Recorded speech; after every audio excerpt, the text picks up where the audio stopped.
Olá, alunos! Vamos a mais uma aula de Educação Física, aquela aula mais esperada por todos vocês, a aula que deixa vocês eletrizados, energizados, cheios de expectativas, né? Às vezes vocês esquecem de perguntar o nome do professor, mas quando passam por ele no corredor perguntam, vai ter quadra hoje?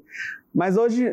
a nossa aula, nós não temos quadro, nós vamos tratar da parte teórica, vamos lá para a nossa aula 229, onde nós iremos falar sobre as variáveis influenciadoras do desempenho esportivo.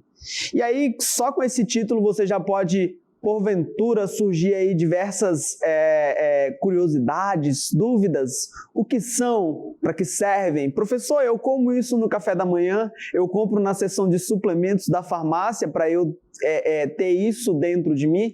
Isso é o que a gente vai descobrir na aula de hoje. Vamos para a nossa primeira cartela, onde a gente vai verificar e a gente vai entender, né, o que são essas variáveis influenciadoras do desempenho esportivo. Antes, a gente precisa entender o conceito de treinamento físico. E aí, está aí na cartela bem bonito para nós. O treinamento físico, ele é o conjunto de procedimentos usados para conduzir o ser humano ao máximo das suas possibilidades físicas e obter resultados esportivos. Aí você pode, porventura, já surgir aí uma curiosidade, mas professor, então se eu treino e eu não consigo chegar ao máximo das minhas possibilidades, significa que não foi treino? Não foi, não caracteriza então o treino esportivo? Não, não é assim. É preciso entender, vamos colocar uma situação, o atleta está ali dentro de um programa de treinamento e ele sofre uma lesão. Tudo o que ele fez não deixa de ser treinamento esportivo, mas ele não conseguiu alcançar as máximas das possibilidades. Também não descaracteriza o treinamento esportivo. A gente pode, de uma forma mais simples, dizer que o treinamento são os procedimentos, os processos, as etapas que eu vou estabelecer para alcançar os objetivos específicos de cada modalidade ou os meus objetivos pessoais ali na prática da atividade física, tá? E aí a gente precisa entender como que o corpo reage, o que seriam aí essas variáveis, né? Para que a gente possa compreender melhor, eu vou trazer para vocês alguns princípios do treinamento esportivo, que eles vão funcionar como uma espécie de mapa, uma espécie de norte, onde eu vou saber onde estou, vou traçar as minhas metas e os princípios vão me mostrar o melhor caminho a seguir. Pode, a princípio, parecer um conhecimento nada a ver, como a gente costuma falar, né? Nada a ver, não vai servir para nada. Mas quando você consegue se apropriar desse conhecimento, você consegue traçar melhor as suas estratégias. Você consegue fazer uma aplicação melhor do programa de treinamento. E o primeiro princípio que eu trago para vocês é o princípio da adaptação. Ele é mais que um princípio de treino, já que ele vale para toda a nossa vida.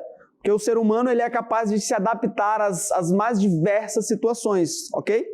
E nos treinamentos isso vale, por exemplo, quando um sedentário começa a praticar a atividade física e posteriormente ele começa a sentir aquelas dores.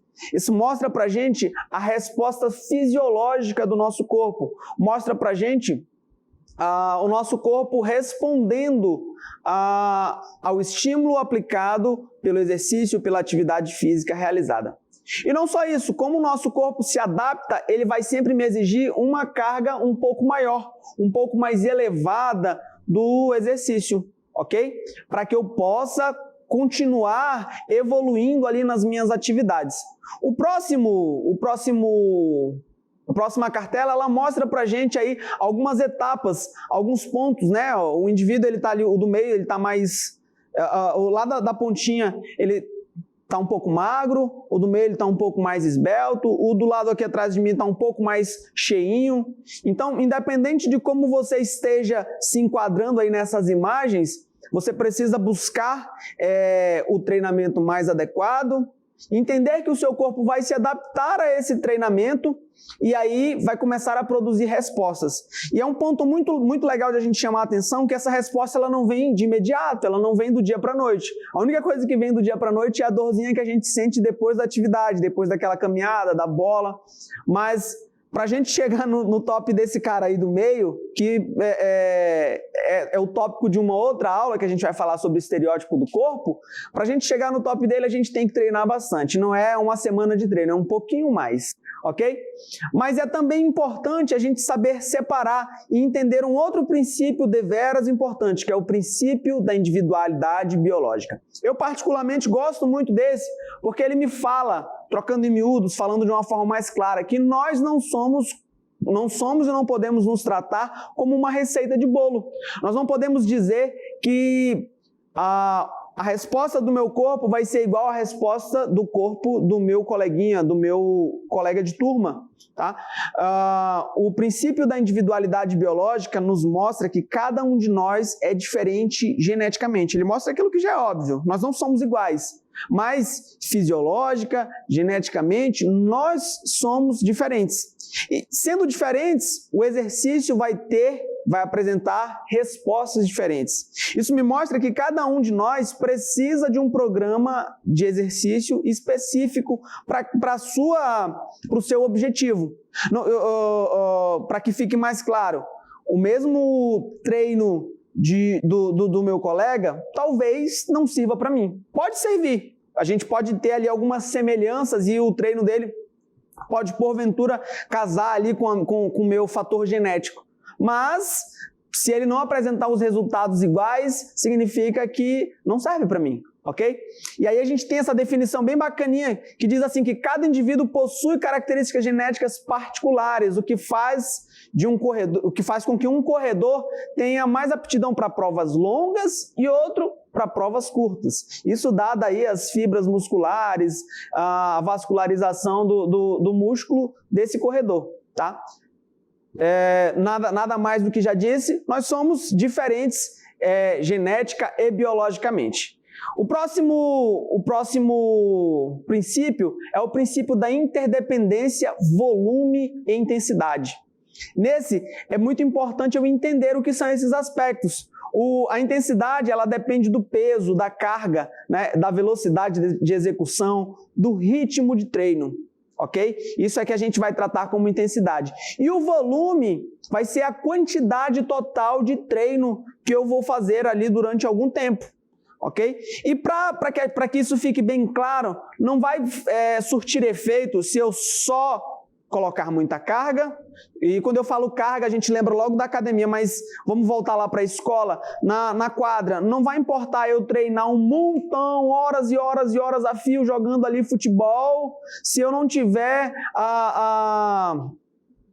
as características específicas ali, se eu não tiver, por exemplo, os momentos de treinar somente os chutes, somente os passes, eu preciso equilibrar isso de uma forma bem bacana, saber equilibrar o volume e a intensidade, ok? Nós precisamos colocar numa balança e ter isso muito bem equilibrado, como mostra a imagem a seguir. Eu preciso ter isso muito bem equilibrado, saber que intensidade trabalhar e, ao mesmo tempo, o volume. Eu preciso colocar isso na balança e ter bem balanceado, ok? Senão eu vou treinar muito com pouca carga ou colocar muita carga e treinar por pouco tempo. Eu preciso ter a medida certa desses dois elementos. O próximo princípio é o princípio da continuidade, que ele me diz, é aquele que vai dizer para mim que eu não posso ter interrupções no meu treino, ok? E para esse é muito importante eu ter em mente que todos os dias, todos os treinos, eles representam um ganho no meu quadro, eu vou colocar assim, no meu quadro de evolução, ok? Assim como o descanso também, eu preciso entender que quando eu treino, o meu corpo ele começa a processar aquele estímulo aplicado.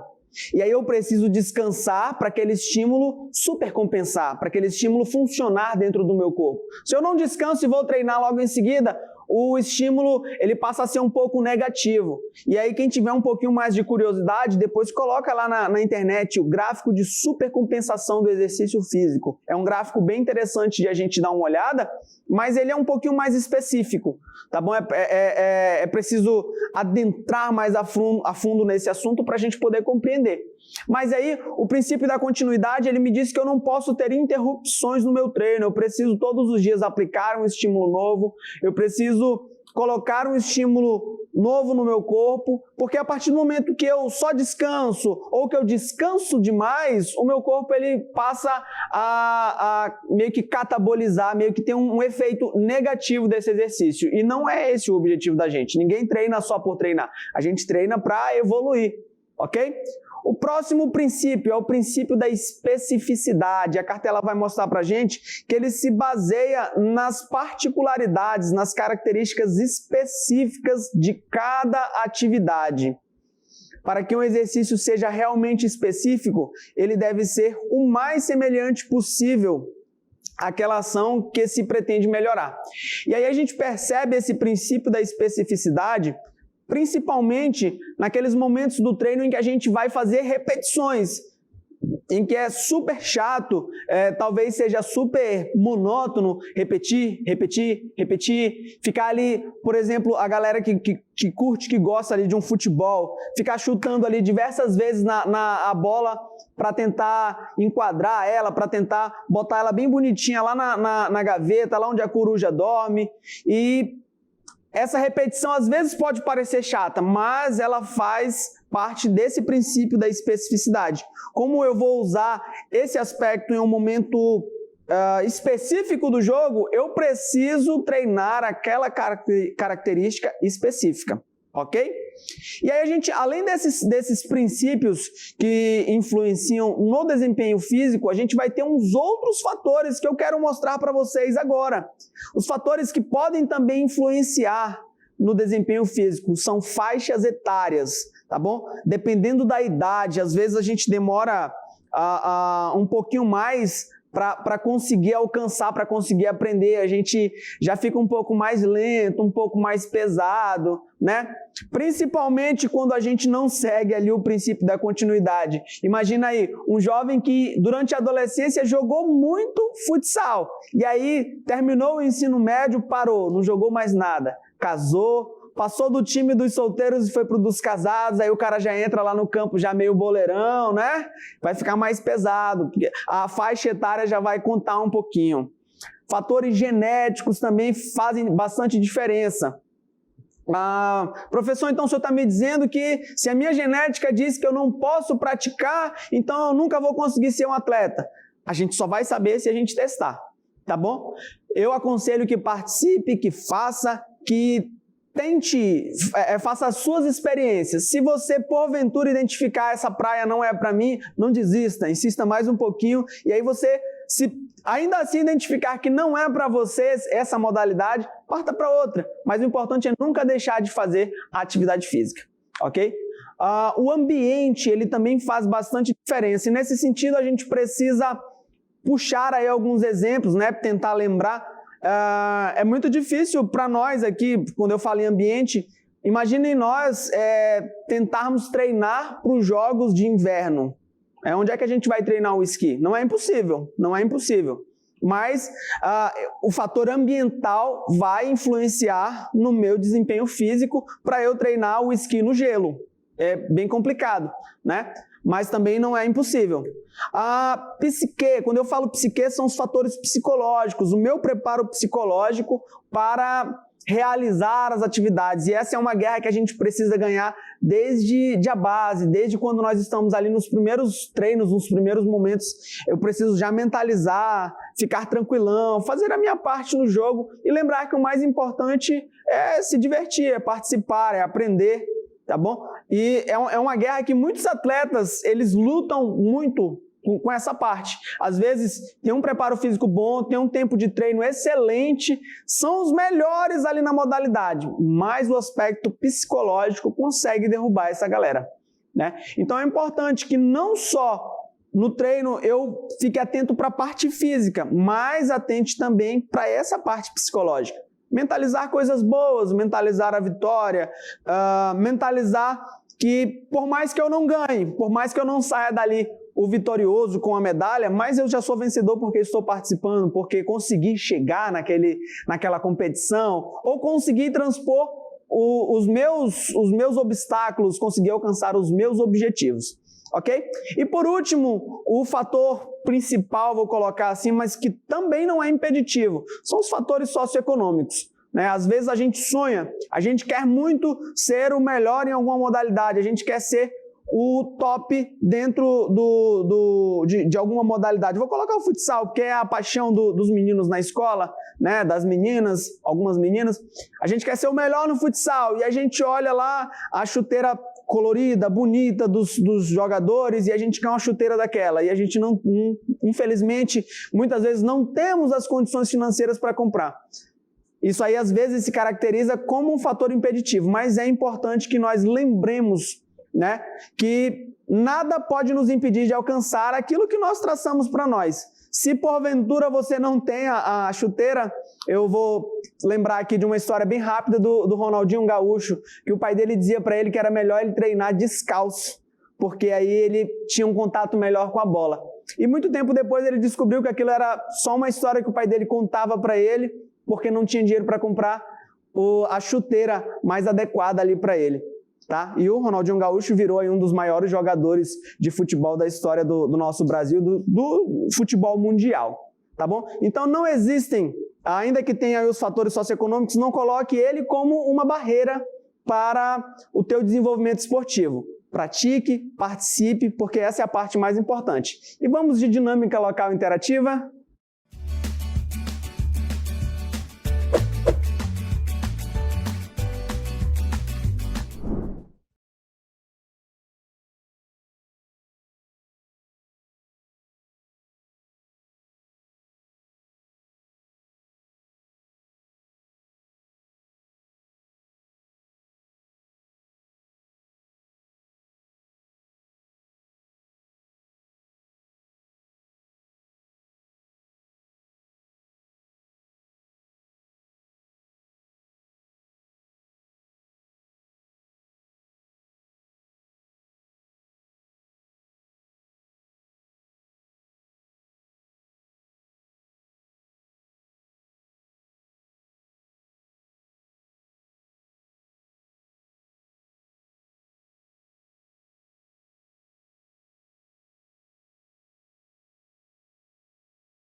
Vamos lá, vamos reler aí a nossa questão, se vocês tiveram tempo para responder. A questão número 1, ela fala: como vimos na aula, cada princípio de treinamento apresenta um conceito isolado, porém se interrelacionam. Sendo assim, identifique o princípio que não faz parte do treinamento esportivo. A gente tem aí como opções, né, o princípio da sobrecarga, o princípio da individualidade biológica, o princípio da especificidade, o princípio da descontinuidade e o princípio da treinabilidade. Se a gente parar para observar, as opções opção B e opção C, nós tratamos na nossa aula, nós falamos sobre o princípio da especificidade, que é aquele que traz elementos específicos de cada modalidade que eu preciso colocar ali no meu treino. O da individualidade biológica, ele me diz que cada indivíduo tem as suas características particulares, tanto físicas como genéticas, fisiológicas, características pessoais. E me diz que nenhum de nós não somos iguais. Então, esses dois a gente já considera, já sabe que eles fazem parte. A questão, ela me pede a que não faz parte do treinamento esportivo, é o princípio que não faz parte do treinamento esportivo, tá? E aí a gente tem o princípio da sobrecarga, que apesar de nós não termos tratado nessa aula, quem tiver curiosidade depois dá uma pesquisada, o princípio da sobrecarga também faz parte dos princípios do treinamento esportivo e das variáveis do treinamento esportivo, das variáveis que vão influenciar no meu desenvolvimento, tá bom? Junto com ele, a gente tem também o princípio da treinabilidade, que vai me dizer que quanto mais eu treino, mais, vou usar essa expressão, melhor eu vou ficar naquela modalidade, e subir cada degrau ali, a partir disso já vai se tornar mais difícil, porque eu vou me tornar o melhor naquilo que faço. Sendo assim, eu já disse aí que 4 desses fazem parte dos princípios do treinamento esportivo, só sobrou um aí que é a nossa opção D. A opção D, o princípio da descontinuidade, não faz parte dos nossos princípios do treinamento esportivo, não fazem parte das variáveis do desenvolvimento do treinamento esportivo, ok? E aí a gente tem um comentário dos itens acima. O único que não faz parte do treinamento esportivo é o da descontinuidade, uma vez que nem é um princípio, né, uma pegadinha aí para vocês. E se a gente for olhar para a nomenclatura, né, o princípio da descontinuidade, o que ele ia indicar para mim? Que eu tenho que deixar de treinar, que eu tenho que ser desleixado com o meu programa de treino, que eu não tenho que dar continuidade? Então, se a gente fizer uma simples análise da nomenclatura, a gente já vai desqualificar aí a questão que você deve marcar, é a questão D, tá bom? O princípio da descontinuidade. Não faz parte dos princípios e não me diz nada. A questão 2, vamos lá, um sujeito sedentário inicia um programa de treinamento de corrida de forma regular. O profissional de educação física orienta que a distância do treinamento seja aumentada de forma linear em 500 metros a cada sessões de treino. Tal orientação tem sua melhor relação com qual princípio de treinamento? E aí a gente tem também 5 opções. Opção A, individualidade biológica. B, interdependência volume e intensidade. C, continuidade. D, sobrecarga, adaptação. A gente pode, porventura, cair aí numa confusão. É possível, né, a gente pensar que pode ser o da individualidade biológica? Poxa, se ele está dizendo que é para aumentar 500 metros a cada 3 sessões, é um programa específico, é para uma pessoa só, pode funcionar para outra? Pode ser o da individualidade biológica. É o da interdependência volume e intensidade? Eu vou aumentar o volume e vou aumentar a intensidade dependendo ali do número de treinos que vou fazer. Pode ser também. É o princípio da continuidade? Bom, esse indivíduo vai continuar o treino e a cada 3 sessões ele vai aumentar 500 metros. Pode ser também. É o princípio da sobrecarga? Já que ele vai aumentar a carga de exercício, também se enquadra no princípio da sobrecarga.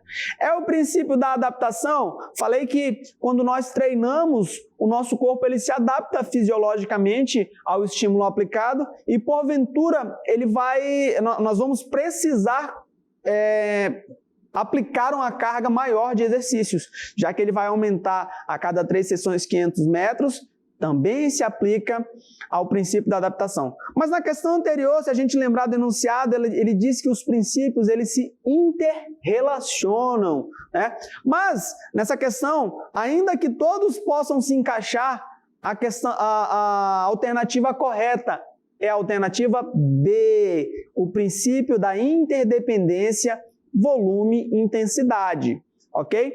Que ele vai me dizer o seguinte comentário: os êxitos do treino estão ligados a uma grande quantidade de volume e uma alta intensidade no trabalho. Essas duas variáveis deverão sempre estar adequadas nas fases do treinamento, seguindo uma orientação de interdependência entre si. Ok? Então, eu vou aumentar ali o volume de treinos junto com a intensidade e equilibrar, tentar encontrar o meio termo entre essas duas coisas. Perfeito? Então, a nossa alternativa correta é a alternativa B. Foi uma alegria estar com vocês nessa aula de hoje. Foi uma alegria, espero que vocês tenham se apropriado desse conhecimento. E como falei lá no princípio, entender essas variáveis, esses fatores que podem influenciar no meu treinamento esportivo, é ter em minhas mãos um mapa, onde eu vou ter a noção de onde eu estou, saber aonde quero chegar. E esse mapa vai me mostrar o melhor caminho a percorrer, o melhor caminho a trilhar, definindo aí os meus objetivos, ok? Bom dia, que Deus abençoe!